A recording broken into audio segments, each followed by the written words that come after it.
Welcome to Engage and Secure, the podcast redefining the future of cybersecurity by focusing on its most critical element, people.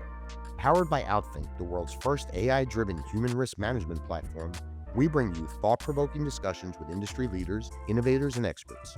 I'm your host, Fred Menachem. Welcome to the Engage and Secure podcast brought to you by Outthink. Of course, I'm your host, Fred Menachem, and today's episode is a particularly special one because we're talking about what happens when cybersecurity leaders stop asking for a seat at the table and they start leading the table. So our guest today is one of my favorite people. I've gotten to know him well over the past few years, really, and he is one of the most decorated, rare, and he has one of the most decorated, rare, and uniquely instructive journeys in cybersecurity. So Tim Roemer is currently the CEO at Global Market Innovators, which is an amazing company. They're a secure technology solutions company. They're based in Scottsdale, Arizona. But that's only part of the story. So before entering the private sector, Tim actually spent over a decade at the CIA, including 2 years, which is pretty cool, at the White House Situation Room, where he spent time briefing the president, the vice president, members of the National Security Council. And he was actually, I believe, the only person in the country who simultaneously served as both the director of Homeland Security and the state CISO for Arizona under Governor Doug Ducey.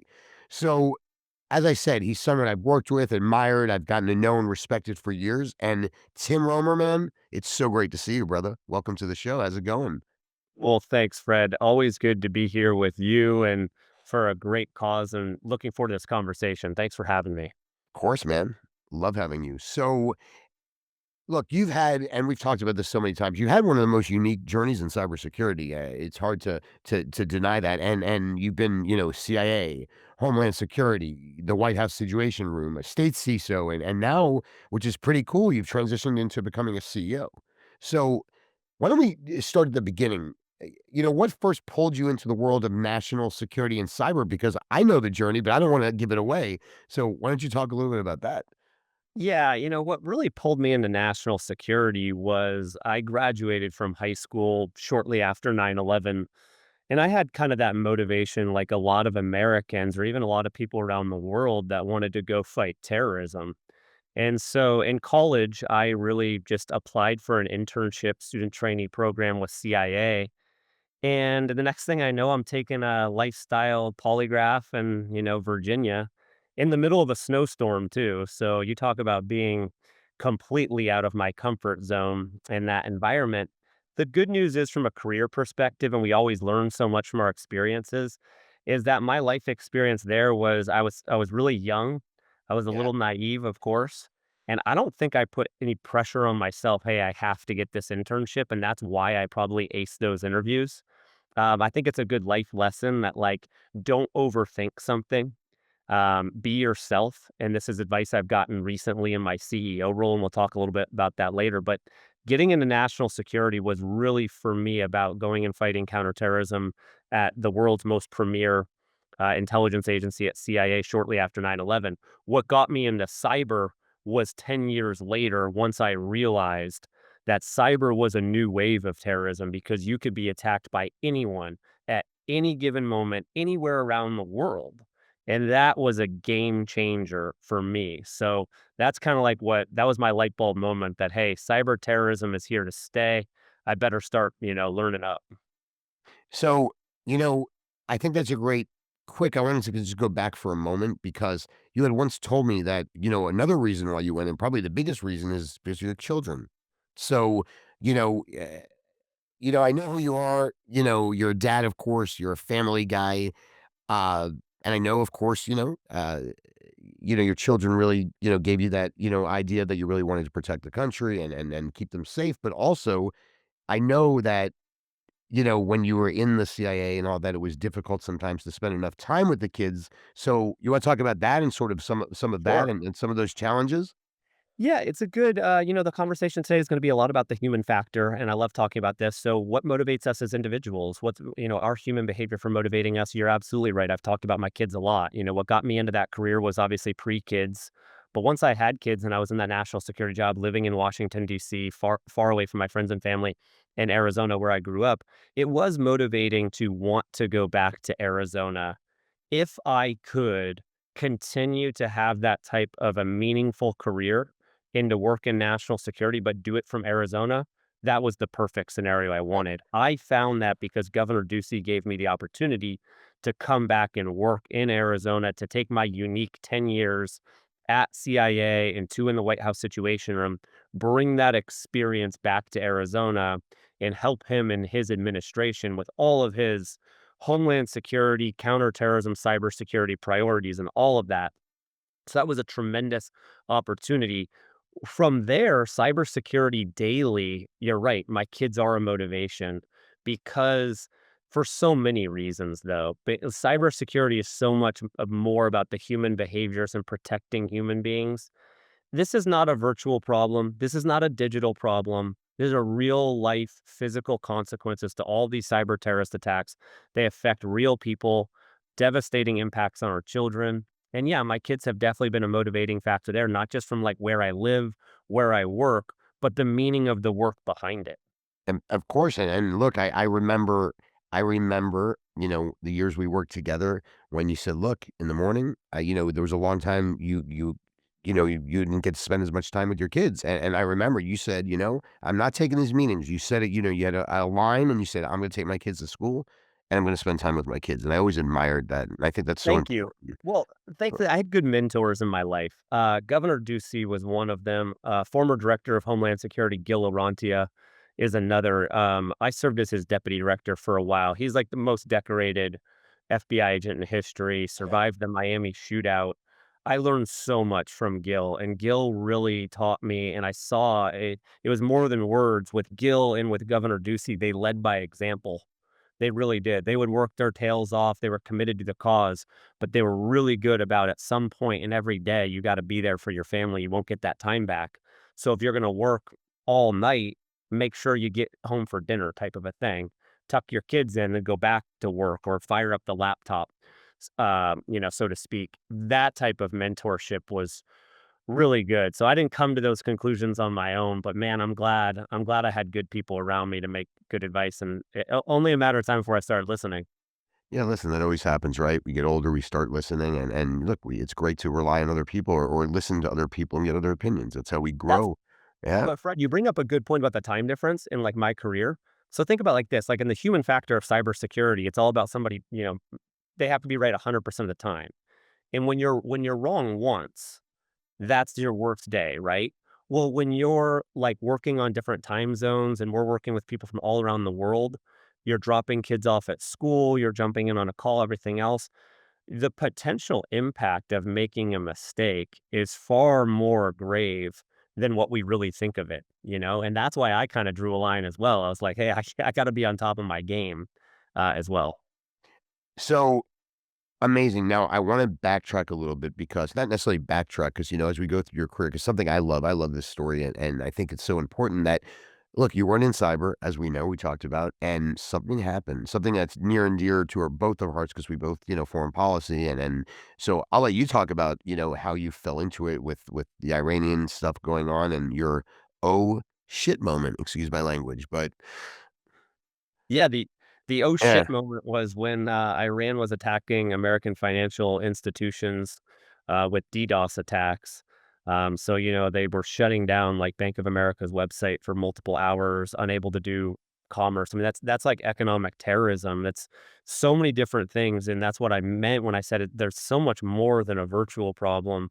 It is a physical problem. If you can't access your bank account, if you can't use your debit card that day, that leads to physical problems. And what we always worried about in the emergency is that like the cyber emergency is one thing, but it's probably not going to be as big a deal as the physical consequence of human behavior.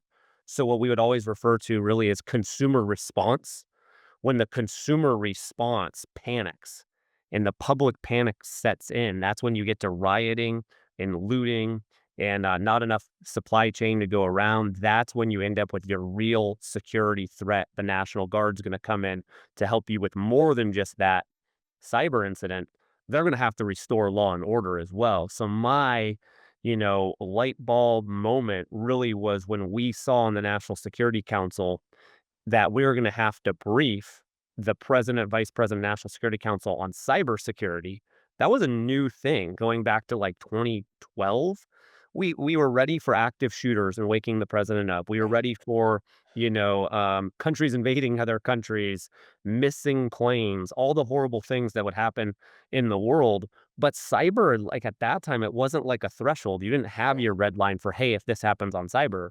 So everybody had to kind of develop policies and procedures. And that's when I really decided that if I'm going to have a successful career in any type of security, I'd better come up to speed on cyber.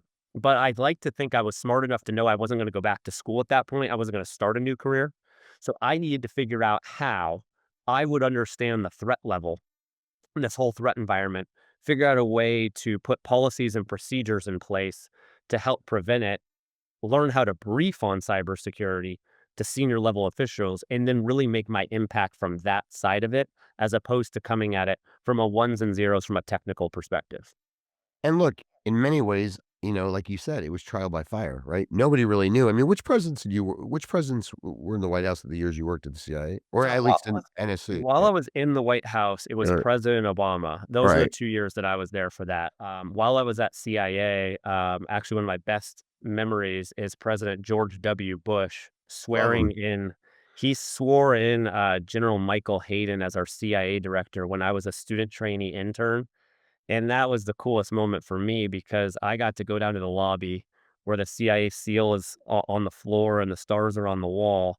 And I got to shake hands with President George W. Bush. And that was, oh boy, like that actually prepared me for later in my career, decade or so later, for me to work in the Obama White House as a nonpartisan CIA detailee because I felt like I belonged. And like what a lot of people won't teach you in the classroom are like things that my dad taught me. Like when you're in that situation, he used to tell me as an athlete, like if I stepped up to the batter's box and I hit a home run, I better act like I knew I was gonna hit the home run, and I'm gonna hit a home run the next time I go to the plate. Not in a cocky, arrogant way, but in a he didn't want me jumping for joy and everything else and making a scene about it, because preparation beats luck every day of the week.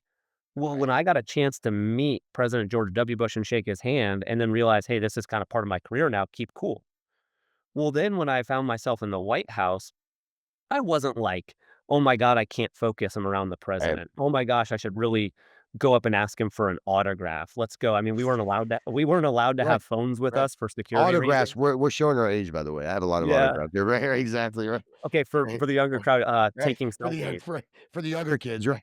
Yeah, I Right. mean, like, the Right. hu our human behavior one time we were Right. at a National Security Council, party for, like, a holiday party in the Blair House, like, across the street from the White House, and Yeah. Of President course. Obama's in there, and he's thanking all the National Security Council and their families, and I couldn't even see because this young guy in front of me, even younger than me, had 2 phones up, videotaping with 2 phones, and this colonel from the Air Force standing next to me tapped him on the shoulder and said, "Hey, son, should put those down. You're missing a really good real moment here, not from a lens."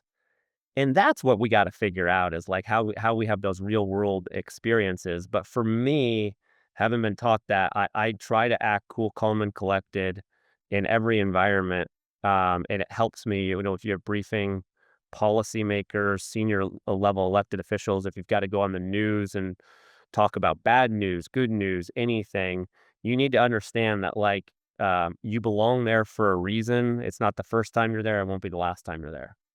You know, and you make an excellent point because I think, you and I are like-minded like this. We operated in different circles, but I think they crossed in many ways. I had a lot of relationships with folks in different, national security agencies. Yep. And there's one thing that I think we both agree with and why we've been able to really walk in those circles is because we look at everybody as the same. People are people, right? And it doesn't matter if you're the janitor or you're the president.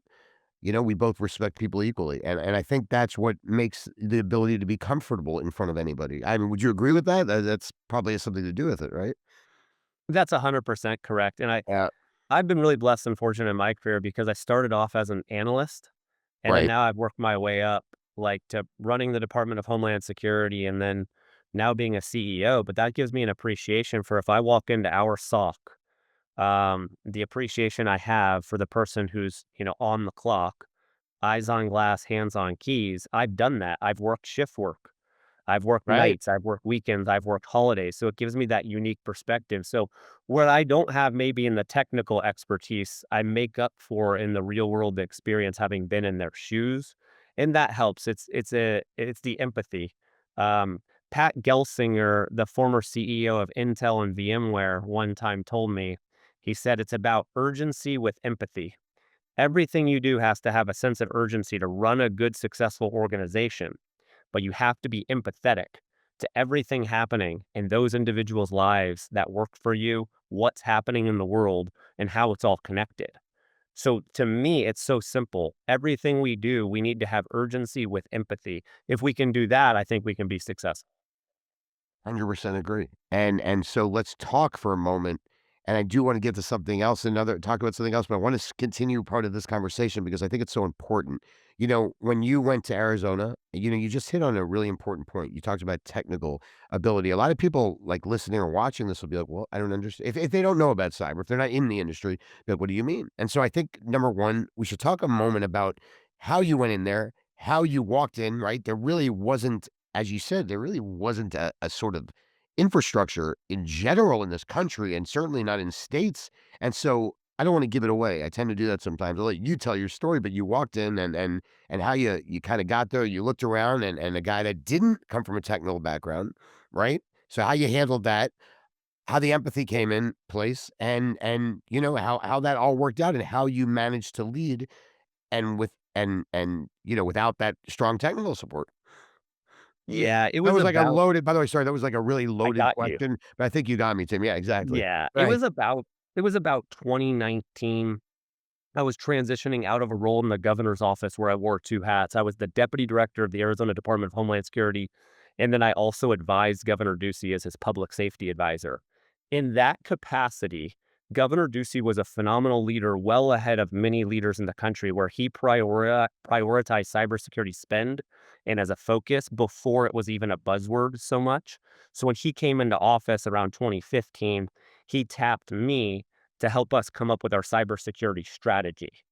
At that point, as a non-technical person, meaning I had never been like the, you know, person configuring a firewall, running the SOC on a cybersecurity level, I looked at it from a how do we manage our risk? Cybersecurity is a lot about risk mitigation. So we started to put enterprise security controls into place so that every state agency was operating with the same systems, the best in class, saving us money on purchasing power, not allowing, too many vulnerabilities out there. We really focused our efforts. We made it mandatory. Every state of Arizona employee had to start taking cybersecurity awareness training. We started phishing every employee once a month on the highest difficulty level. We really raised the bar on the human factor. We raised our human firewall because we said our 36,000 state of Arizona employees are not the last line of defense, they are the first line of defense. So the story you're talking about is I came in when I transitioned out of that role, the CISO for the state left the state of Arizona. He went to Right. work for the feds. I got tapped to take that job. And when I went over there to take that job and to really manage that team on a daily basis and be the CISO in charge, I came in, I had like these 16 people in front of me and I said to them, "Don't worry, I'm not very technical, but if you give me a few months, I will get there." Well, about a week later, I come into my next team meeting and I said, "I'm going to call an audible. Timeout. I'm not going to get technical. Why would I be a good leader if I'm trying to do your job for you all? You all are already really good at this. I'm not going to learn this stuff overnight. I'm not going to learn this stuff in many years. You've been doing it for your entire career.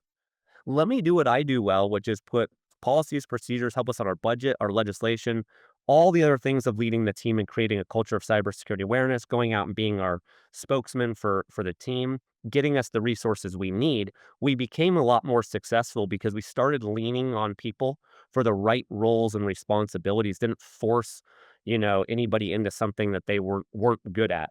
And then one of the first things I did after making that decision was I hired a program manager full time to help our cyber team because cybersecurity professionals are really good at cybersecurity. They're not good at setting up a proof of concept, running a timeline, meeting with competing vendors, all these different types of things. So we needed somebody who was a non-cyber person and a program manager. It was the smartest hire of my entire life is bringing a program manager into that environment. That's when our cybersecurity team, and that's where cybersecurity is the state, really, and I thank all my predecessors and all the great people that were helped put me in that spot. But that's where each leader makes their mark. And then after a couple years, I got tapped to run the Department of Homeland Security and fold cyber into that entire mission, which was phenomenal. But I don't think I would have ever been tapped for that if I didn't think about it logically, almost non-technical, and just think, okay, in the totality of the circumstance, how do we make the state safer? How do we protect 7.5 million Arizona's data? Oh, we need the 36,000 state of Arizona employees to be our cyber warriors, not just the 16. So I used to use this metric and talking point. I said I grew our cybersecurity team from 16 to 36,000 without any additional funding. It's a good talking point. I like it. Say it one more time. We grew our cybersecurity team from 16 to 36,000 without any additional funding. And the reason why is we already purchased the cybersecurity awareness training licenses and phishing licenses and everything. We already had it, but nobody had ever mandated that everybody in the state had to take it. And that's Right. all we did. Simple. No, it's incredible, man. You were a pioneer. By the way, I read something about you giving out goldfish as an award or something. Do I have that properly? See, Tim, I Oh my know what's god. going on. Yeah, I Right? forgot You're about like, that. well, yeah, Well, that's yeah, how you motivate human right. beings to make Goldfish, right? better you wanna motivate human beings to make better, human behavior, right? It's amazing how at the end of the day, somebody in a busy job where goldfish and then we did Swedish fish candy. The Swedish fish candy were way more popular. So if anybody's listening to this and watching this, do the Swedish fish candy.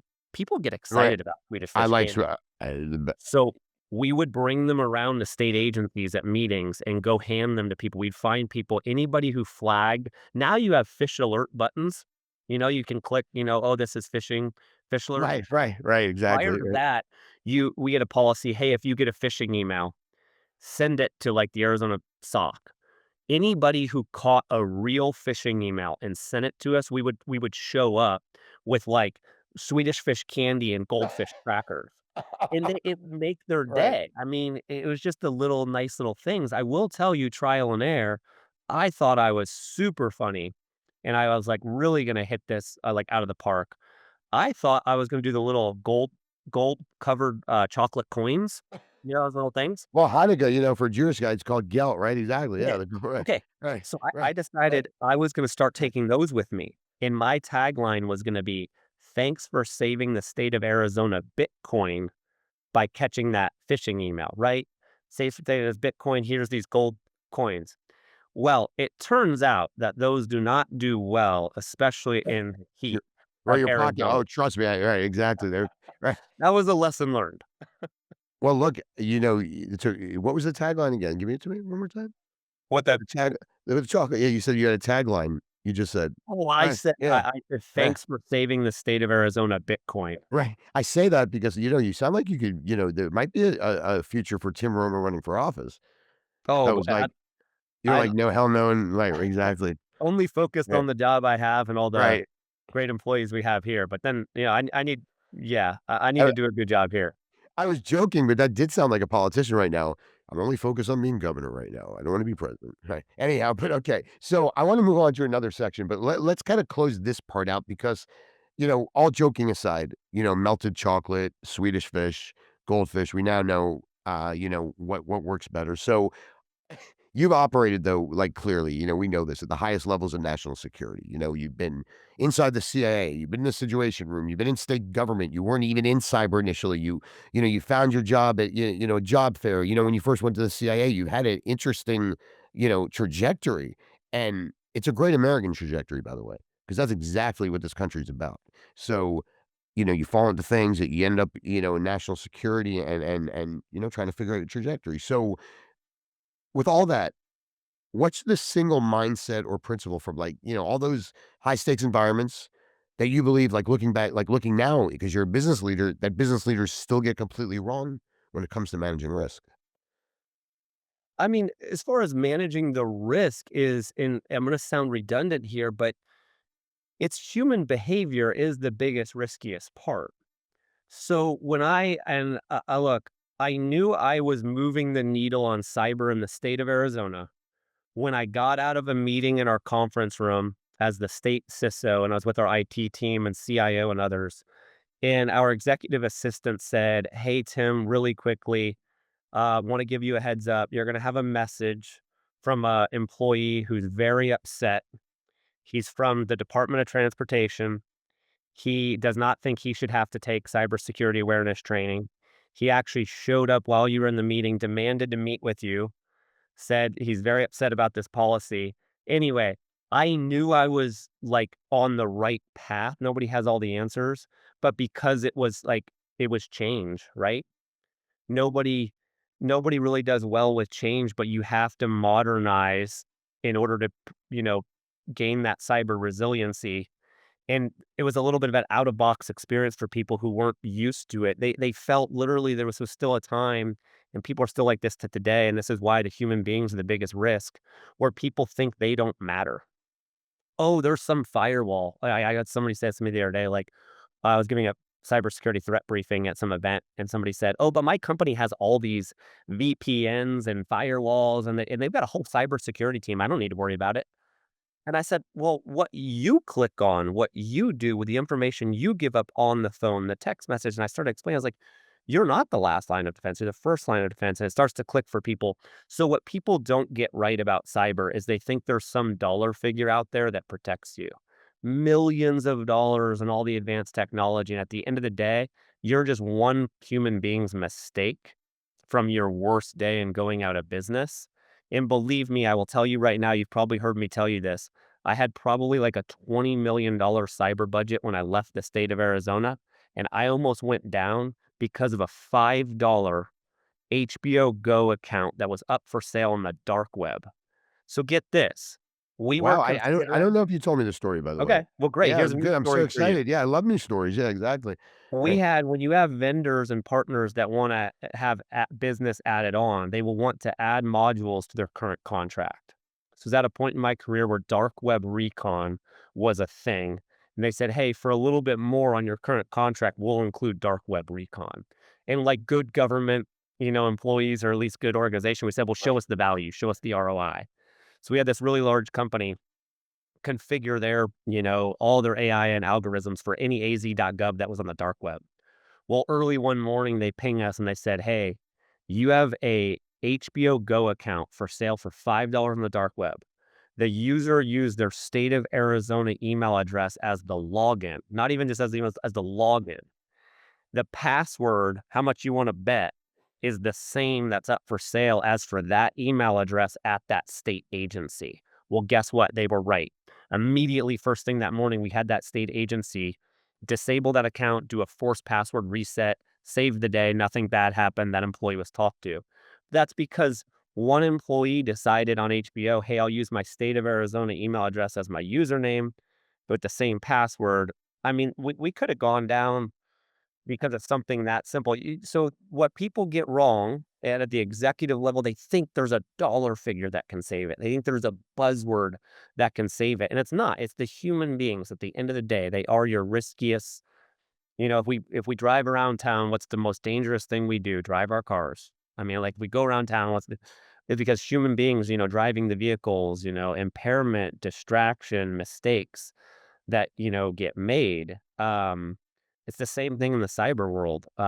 You can have a really good cyber team, but it's hard to be right 100% of the time if people aren't making good life decisions.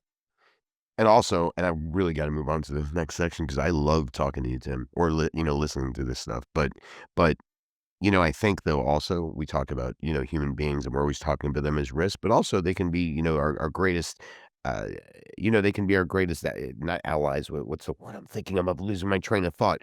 But they can be also a benefit, right? Because at the end of the day, with AI and with everything going on, we still need human mind. So there's a Absolutely. future for humans. Actually, what I'm saying is being less of a risk and actually being part of the solution. AI Yeah. is an Yeah. amazing thing for good and for bad, but as I've told you and others, AI is assisted intelligence. That's the way you need to think about it. It assists you and it automates things for you, or automated intelligence is a good way to think about it. Does amazing things. Somewhere in there, human beings have to be Yep. trained on how to utilize it properly, to configure it, to tune it, to use it to their advantage. Otherwise, it could actually distract you, and your adversaries can use it against you. Exactly. So I want to move on now to an interesting topic because, look, you've just become a CEO. There is a difficulty so oftentimes with CISOs moving into those positions, and you broke the mold. So let's get into a little bit about the leap, both on a micro perspective as it relates to you, but really on a macro perspective, because as I said, most CEOs struggle to get into C-suite positions. Certainly, and running the company, that's even something even more unique. So obviously, there's a turning point for you. We've talked about this. I mean, but also there's also the questions that I'm sure you had. I know you had, like, can I do this? Right? Can I be a CEO and all of that? Why don't you talk about some of that? Yeah, I think whenever you change roles, there's going to be new challenges. When you go to the top of leadership, just like when I became the director of Homeland Security, people question me there, not because of my Right. age. People question anytime somebody gets a big promotion. You're never like you brought up elected officials earlier. Nobody's ever received 100% of the vote, right? Of course. Right. Right. Especially these days. It's like a few votes here or there is the difference between who's in office and who isn't. Not everybody is always going to be convinced that you are the right person for that role. And that can weigh on you if you let it. But you really can't. You have to know that nobody has it all figured out. You need to surround yourself with good people, and good things will happen in your organization. If you try to do it all yourself, you're going to be in for a rude awakening. Great advice I got from Governor Ducey when I took this role was be yourself. Be the person that got you into this role. Don't try to be somebody you're not. You won't succeed if that's the case. So if you become so focused, the way I took this, if you become so focused proving one other person wrong, two other people wrong, you'll lose sight of what the actual goal was. You're never going to be able to win everybody over. Not everybody's always going to like you and love you. That's the biggest thing. But I think CISOs in general need to be seen as leaders and not just security. Security needs to be seen as such a priority, as a default and a fundamental to every organization that those who understand it should be at the top, just like a business leader, just like a lawyer, just like a finance person should be at the top. A security leader in modern times should be at the top. And I think what prepared me most was really the sleepless nights of running security and understanding the stress of security to then coming into a role of the stress of, hey, you're in charge of everything now. But you realize that, but I was in charge of this incredible risk for security for so long. I got this and having that confidence. So you talked about how you built up this confidence and all of that, but I think part of the problem, and you correct me if I'm wrong, please, but look, it's like when you're an engineer, it's sometimes that transition to be, in an executive position, some because of the thought process, right? So a lot of CISOs, not all of them though, we know, are technical. Some aren't though, plenty aren't. But when Yep. you have that technical mind, sometimes it's hard to have both sides of that. So let's talk for a moment, and I wasn't planning to talk about this, but it just, picked up on it. What's the solution? Is it training? Is it trial by fire? There's gotta look, we have to sometimes, in life we say, "Oh, this person, isn't at that level," but it's not really fair if we don't give them the tools to transition to that level. So, what are your thoughts there? It's a combination of real world experience and training. You have to train your employees. You have to give them the resources that they need. Make sure that they've got the tools in the toolbox to go out there and fix things. Especially as a technology solutions company at GMI, we've got a lot of people we partner with. So when we go in to help a client and protect an organization, we've got a lot of tools in the toolbox. They Right. might not like one solution. They might have a negative image of one solution. We have to have more. We can't be one shop. Oh, you're going to use this product for everything you do in cybersecurity or technology. That's not the case. So understanding that is really key. But I've heard this from the day I took over as the CISO of the state of Arizona to now in the CEO role, is how much our employees desire training and career broadening. And in part of that, Fred, is not just in a classroom, it's not getting a certificate online, it's the real world, drinking out of the fire hose type of a thing Right. to go and do it. I've been really, I mean this in the most so much respect. Like when I get to go back and see my former department and all my former colleagues of people that I worked with, I don't say people work for me, like I worked with these people and I see how much success they're having now. Nothing makes me happier and more proud. It feels so good that you like to think, hey, I had something to do with it, but then I got out of their way and I let them go thrive and flourish because they can get there. But how the number of them that even ask me, hey, can I come shadow you on your news interview? The, people that were really smart like that, I give so much credit to because they're like, "Hey, I can't get this in a classroom." Hey, sometimes our employees would come and watch me do like a live Fox 10 from our cyber command center, like live on camera, 5 o'clock news on Fox 10 talking about Russian cyber threats. And they were smart. They were like, "Can we just come in the room? We want that experience." And I've seen them give those interviews now, and I'm like, "You guys nailed it." But they were smart enough to not just look at the training, but real world experience and taking that initiative. I have to tell you again, we're so like-minded here. So I've always, some people are afraid to ask. There's people that are relentless with asking, but I always have identified people, you know, people that may have not come from the traditional setting and maybe aren't given a chance. People that I'll look at and say, please, and like you, I'm not afraid of helping people lead to success. I hope people are smarter than me and do better, not better. I'm proud of those things. And I think that that's so important. That's leadership. That's real, true leadership when you're not scared to freaking help somebody achieve what they deserve, greatness, and not everybody knows how to ask for that, and I think that's so important. And then the second point you made was about, um, evolvement, allowing people to evolve, to get better training, to Okay. to ask for training from their leader, and I actually lost my train of thought just now. So anyway, I'm back at it. When I was It's okay, thinking, Fred. That's a very yeah. human behavior. Yeah, exactly, exactly. I literally lost it because I was like, and I have no problem being honest on this podcast, telling people that all joking aside, this is human behavior. Yeah. So you talked about something though that I tended my life to work in different environments, political, media, and never really like the corporate, business world until, maybe the past decade. And I think in every situation, people want, people to mentor them, of course. But I've really seen, though, something over the years of looking at a lot of companies and corporations in general that sometimes it doesn't happen. People are craving and reaching out for that, and I think that that's something really that people and companies need to be so cognizant about. I don't think they do it purposely.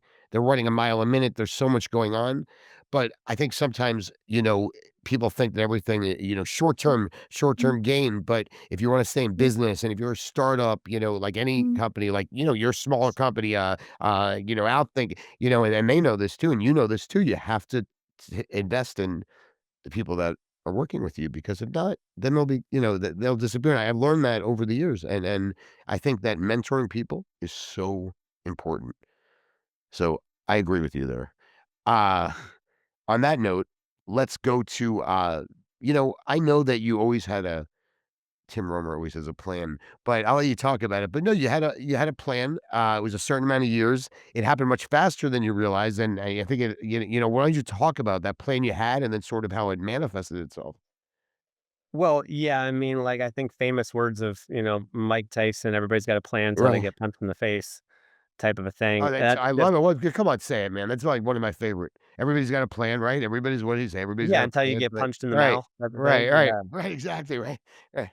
It's just a way of saying, and I'll give you a different sports metaphor, but as a former quarterback, you can have a play called in the huddle, and there's a lot of strategy built into that. It's not some random play that was called, from an offensive coordinator to a quarterback and everything else. It's a strategy, right? You had a playbook.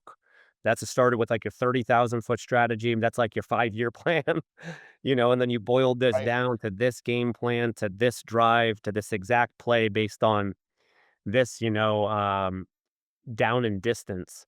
Well, you can have that plan, but when you come to the line of scrimmage and you see where the defense is set up and what you're up against, you can call an audible. Change the play at the line of scrimmage. In your career or in cybersecurity, it's about being able to call the audibles quickly.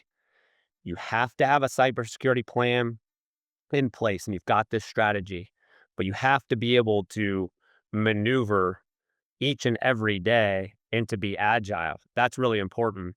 In my career, I had a plan that I wanted to be in leadership, but I didn't know in what capacity. So for me, calling a couple audibles based on my government career path, I got kind of tied to elected officials, so to speak. Well, not really something like literally. What happens then is you need to read the room pretty honestly and know when you might need to move into something else.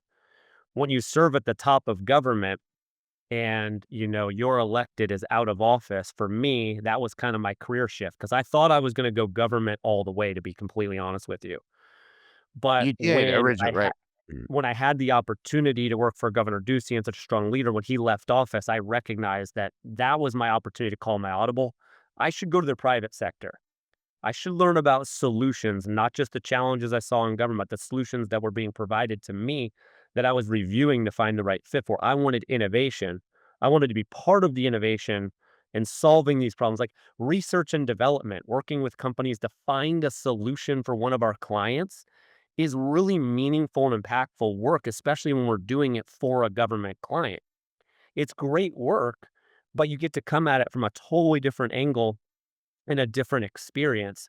For me, that's how my career shifted. I've been fortunate though, because what I've learned in you know, today's time, there's a lot of news out there about government employees, and I think it's unfair to Yeah, make it make this stereotype that all government employees aren't deserving of their jobs or anything like that. for Like sure. there's so many good public servants out there with great real world experience that when they join the private sector, they shouldn't just be joining from government experience in the private sector as like a sales rep or an engineer or anything else. They should be coming at it from a leadership perspective.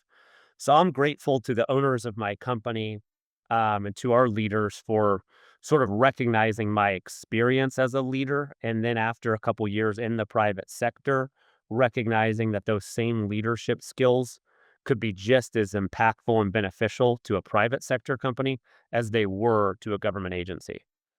Yeah, and I think that part of the reason they recognize it is because as a quarterback, right? And you said that you know how to run a playbook, and you know that you got to be in a team and work together. But sometimes, right, when you're out there, right, the same thing you said, sometimes the play will shift, and that's how your mind operates. You are a team player for sure, but you also, when the time comes and you need to make a rash, quick decision, you stay calm, and maybe not on the inside, but you do, and you just deal with it, and you Yeah, and find the solution. I'll double down on this one. Apologize for anybody who doesn't like sports metaphors, but Right. Sure. hack hackers are like blitzers on defense. Hackers, you never know. They blitzing from their linebacker? Are they blitzing from safety as a corner blitz?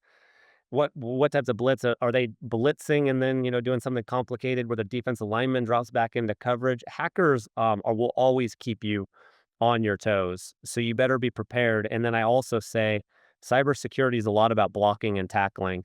You can get fancy all day, but it's a lot about the basic fundamentals, basic cyber hygiene.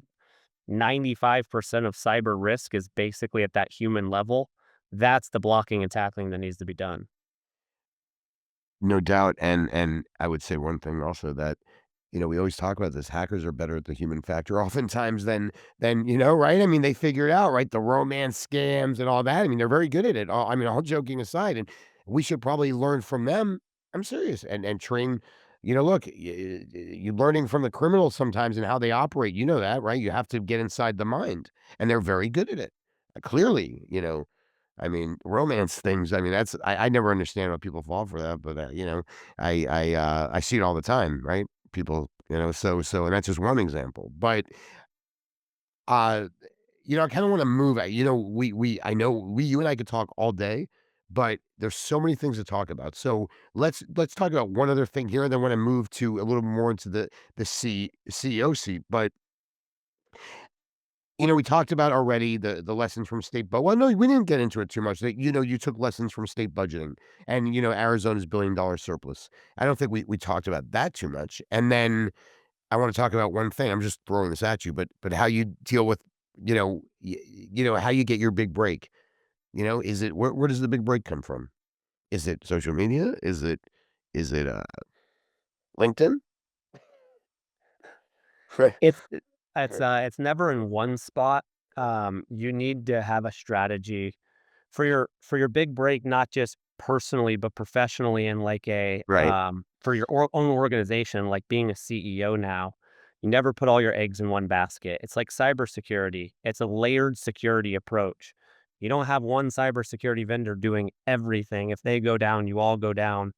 Layered security approaches for your success as an organization and professionally as individuals, you can't focus on just LinkedIn, one speech, one association. Right. You need to go out there and you need to network and you need to figure out. So it can't be all listening to podcasts, right? Like podcasts should be part of what you do for your learning Right. experience, tailored with other areas. So that's kind of where I come at, that perspective.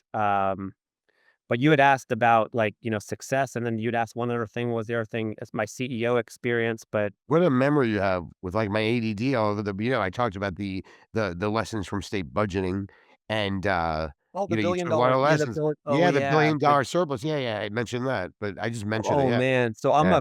I'm a young security professional. I move home to work for Governor Ducey. I kind of get into my first senior staff meeting, and he tells the team he's talking about budget, and he had this amazing budget director by the name of Lorenzo Romero. This guy's genius. So brilliant, saved the Arizona taxpayers some massive amounts of money I can't even keep track. But in the first meeting we had, and I'm a non-budget guy, I'm a national security analyst coming back into the room, but I had worked for some elected officials. I've been a fly on the wall in DC, having lived there for 10 years. I know politicians and elected officials say a lot, and then when they get into Right. office, they don't necessarily make good on all those promises. I'm not calling anybody out, it's just No, but nature, it right? it's right, Well, exactly, it's right, right, I sit impossible, down right. at Empty I sit dreams down and at the broken table. promises, right? The I first said time with empty Governor dream, yeah, Ducey, he's telling the yeah. team, he's like, "Here's how we're gonna balance the budget." And he actually did it. And I was sitting there, I was thinking to myself, wow, when he said he was gonna run the state of Arizona like a business, he really meant it. So it meant tightening our belt then so we could loosen it later. But we had to get our budget, deficit under control. We were like $1 billion in debt as a state. And so the first thing he did is he worked with the state legislature to cut funding, balance the budget. We got real lean.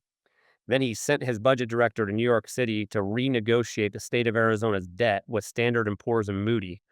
When they would renegotiate the debt with the balanced budget as their bargaining chip, the state of Arizona's interest rate was increased. Think to double A minus or something like that. As soon as we did that, we saved like $30 million in interest alone based on that interest change. This was like a crash course in economics for a national security analyst at his first like leadership meeting. And you're thinking, "Oh, that's why we have a balanced budget." And to me, that's where I know that's why you brought that story up. That type of experience helps me greatly as now being a CEO because I understand like, hey, I'm no longer just the security guy. I have to be responsible for all these other areas. I have to make difficult decisions that are in it for the good of the greater good of the company as well. And so those are the types of experience that I saw firsthand. And I said, hey, it works. It works when you do it this way. You got to believe in it. Right. And it's tough and it doesn't make a lot of friends, but it's what's right. So, going back a little bit to there's so much, Tim, we could talk all day, man.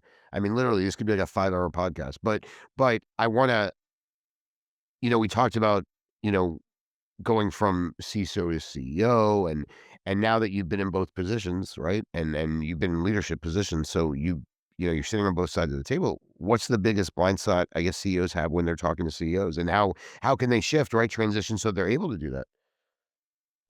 So you're asking the biggest difference between like kind of moving from the security spot, like the CISO into the CEO. Yeah, I mean, I think The biggest mistake that CISOs or any security professional makes when briefing their highest up bosses and why they belong. I like the way you started it. CISOs shouldn't be asking for a seat at the Right. table. They should be leading the table. You have to put all information and good communication skills in a way that everybody can digest them and put them to use. Sadly, when you end up with overly technical CISOs, and there's a role for that, but we've got to get our CISOs trained up on public speaking, on briefings, and all that because they could be the best technical CISO in the world. If they can't make their case to their leadership, whether it's an elected official or a C suite, that they need more funding for this project or there's all this risk out there, it doesn't matter how technical you are if you can't get the funding, if you can't get the buy in for it. The biggest mistake that's made is we too often don't put information in a level at a manner that people who are non-cybersecurity or non-technical can actually digest it and put it to use. In the state of Arizona, what we did is like we started putting all of our risk scores into credit scores.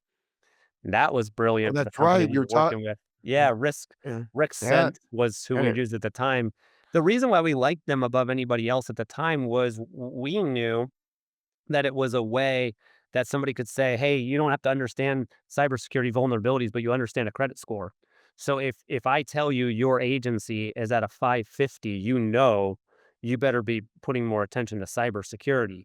Like a credit score, it changes daily. You don't do it once because if you have identity theft tomorrow, you boom, that goes down. If you go buy a fancy car, a house, everything else, boom, it goes down. It goes down.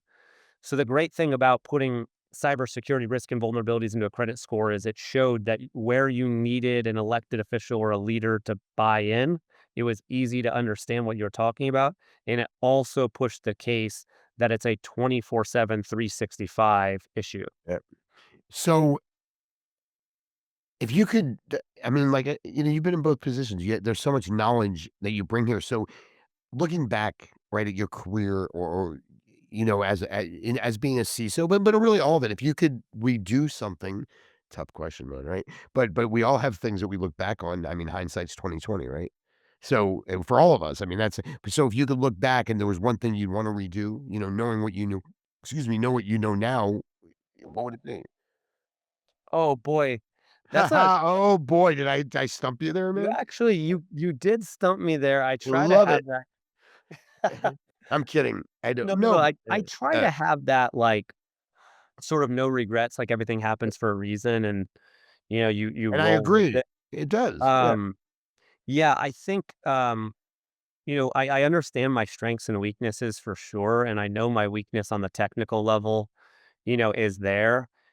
If if I could have done it over again, maybe just a little bit of technical expertise wouldn't have hurt, Right. back at the beginning of my career because I got to a point where it was too late, and then I just had to embrace Yeah. it. And then I had to just say, I'm non-technical, but I have these other skill sets to offer. It would have been pretty cool and pretty beneficial for my career if I could be close to both or a little of both.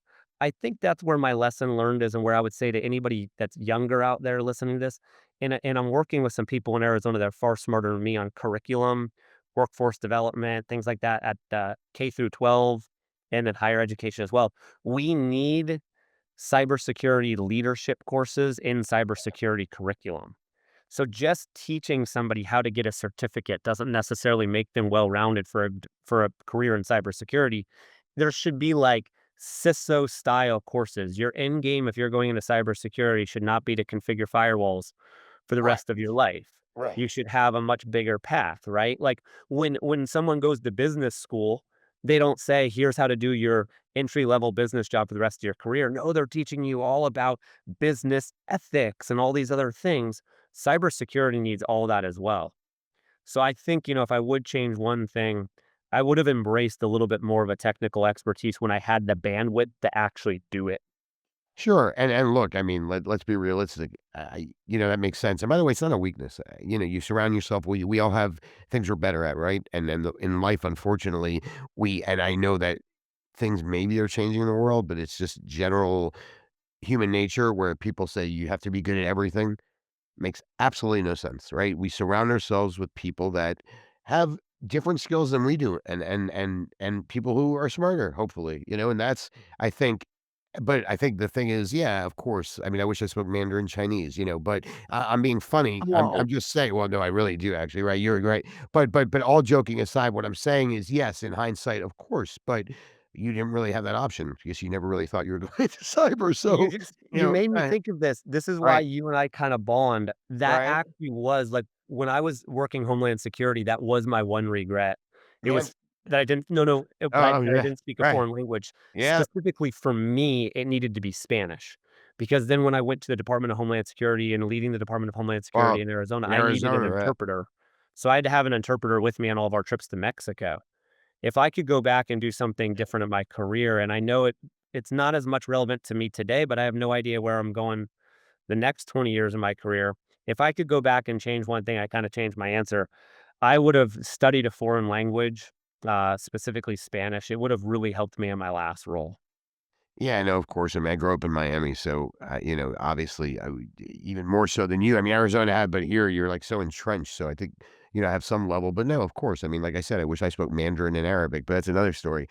From a from career. But Thankfully, due to technology, we can learn yeah, these languages exactly. now. It's never too late. It's just Right, that I missed where it probably would have right, been most beneficial to me in my right. career. We talk about ROI. My ROI was Right, like you're all right, exactly. Well, listen, you have a long career ahead of you, so who knows what's gonna happen. You have a chip implanted, it'll just speak Spanish for you, so it won't really matter, right? Let's see what happens. But all joking aside, so look, let's move to, kinda what comes next. I mean, you know, I think that, you have a very good and you don't have a crystal ball, obviously, but you have a very good take and way to view things and in a calm, collected, and focused way, and your ability to analyze. So, where do you see the industry heading? What's the next evolution for cybersecurity leaders? And really, I think a really important question is also what should they be preparing for now? Because I mean, a year from now, things are going to be different than they are right now.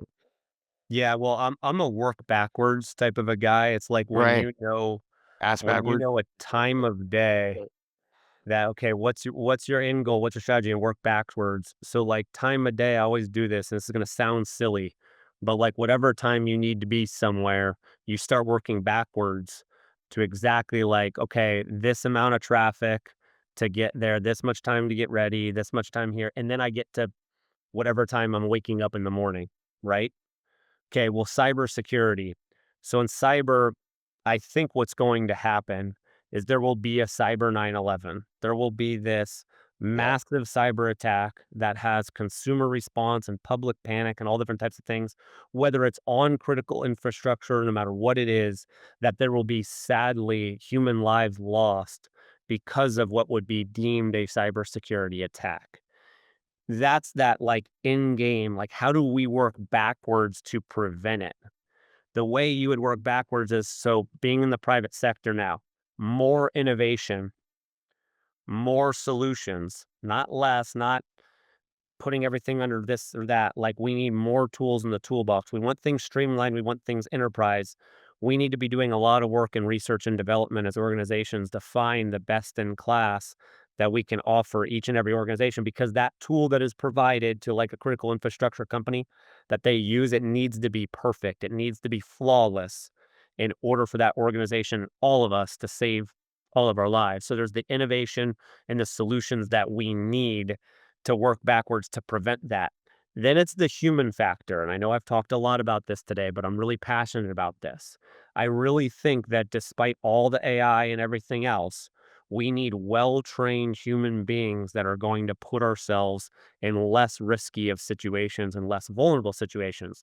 That's why I applaud organizations like Outthink, because Outthink comes at the human behavior of understanding human beings and then trying to help us as human beings, like we've talked a lot about today, understanding our strengths and weaknesses, how to be predictive in that though, and knowing what's going to be coming at us.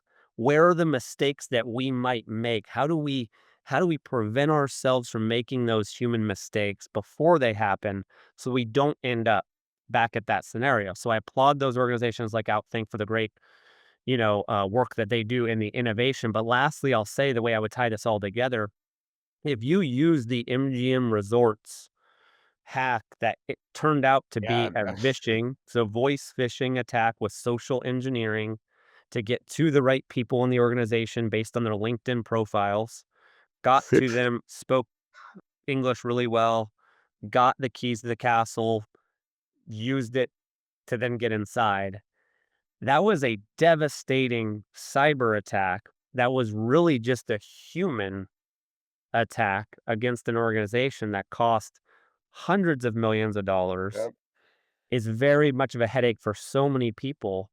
But if that had happened at like a critical infrastructure agency, or what I really scare, and I'll stop talking after this, what scares me most I love is when that you talk, Tim. I mean, if we had right, right. We had what hours and scares hours. me most and what keeps me up at night is the fact that ransomware has been really prevalent with criminals. Right. So they're going to get into your systems and they're going to encrypt your data and request money to give it back. But what happens when that is not a criminal? What if it's a nation state? Or what if it's a hacktivist that gets in and says, "I don't care about money. Yeah, I I don't want mean, to give you back your data. I'm just going to burn the place to the ground." That's the scenario that keeps you up at night because there's no Bitcoin that you're going to be able to pay in your board meeting to say, "Hey, we can get our data back. We can't rebuild from backup." No, it's gone. Um, that's what so in order to prevent that, we need to start thinking worst case scenarios because you can hope for the best all day, but hope isn't a strategy. So you have to plan for the oh, worst and work your way right. backwards. And it all comes back to the invest in your people. No organization has ever been strong with weak people working for it. No cyber resiliency has ever been strong with weak cyber warriors. 100%. And I will say one thing before we wrap this up that I always say this, you're talking about hacktivists, that sort of thing. Who are the most dangerous people? True believers, like when I say true believers, extremist true believers, and those that make money their god 100% because you can't trust them. Same conceptually, it's the same thing as a hacktivist because when those, and in fact, I hate to say this, but at least the criminals that are doing ransomware, they just want money. So at least you can get that. I mean, with the if there's any honor among thieves, I'm just being, but I'm serious when I say that. At least, but when you have those nation states or activists, you're screwed. And that's the point. So I'm not saying we should have more criminal hackers out there, but I'm making a point to your point that that's even more dangerous. That we are.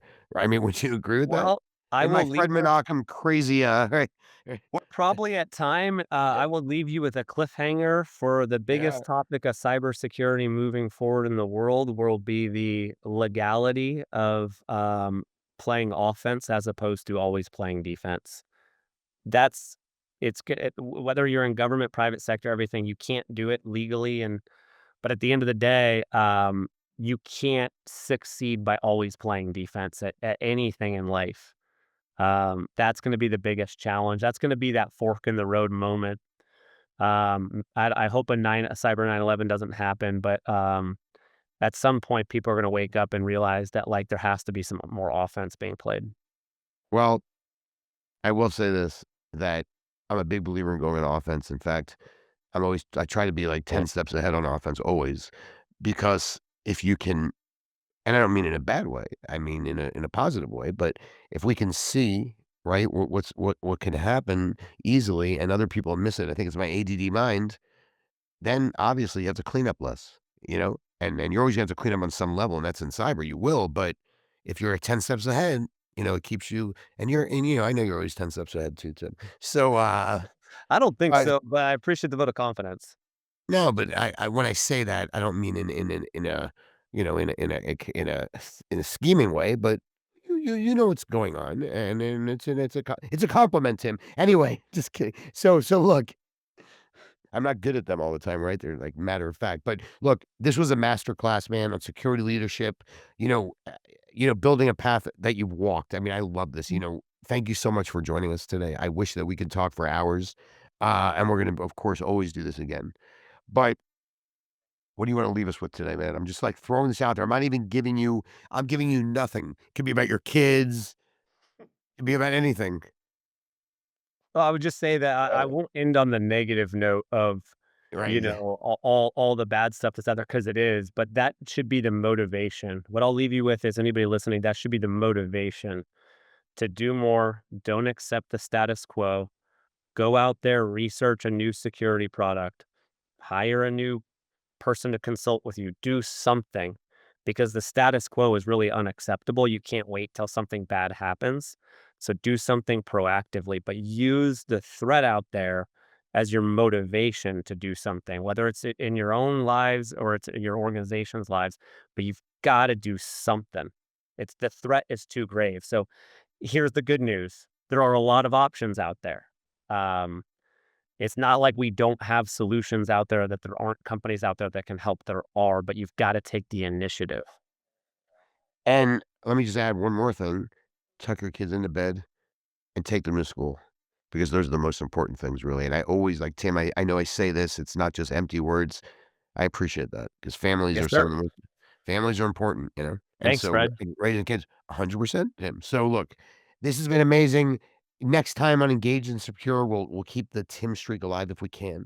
But we're gonna take things from the boardroom straight into the battlefield. So today, uh, we're gonna oh, I'm sorry, excuse me. We're gonna be joined by Tim Ramsey, who's the strategic advisor at Mandiant. I don't know if you know him, Tim, but if not, we'll certainly He's get the got a chance great to. a great name and great initials, gotta be a good Oh, guy. that's right. Exactly. Look at that. You guys will have to meet. Anyway, uh, you know, Mandiant's the elite cyber force that global enterprise and governments call when things go south, of course, part of Google.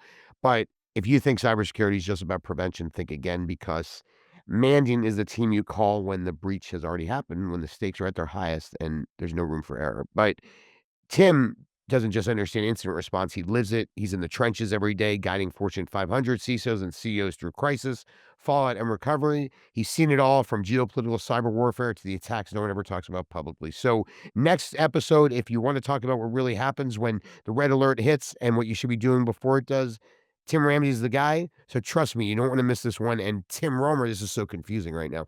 It is amazing to see you, man. Thank you so much. I know, of course, we went over as always, but I don't care. I love it, and, you're amazing, man. Look forward to catching up soon, hopefully in Miami or another undisclosed location. I hope so. Uh, Thanks, Fred. Always good to see you. Thanks, brother. Thank you for joining us on Engage and Secure, where conversations inspire action and collaboration drives innovation. Powered by Outthink, we're dedicated to transforming how leaders address cyber human risk, paving the way for a safer digital future. Don't miss our upcoming episodes and roundtable conversations with industry trailblazers. Subscribe, share, and join us as we redefine what's possible in cybersecurity. Until next time, stay secure and stay inspired.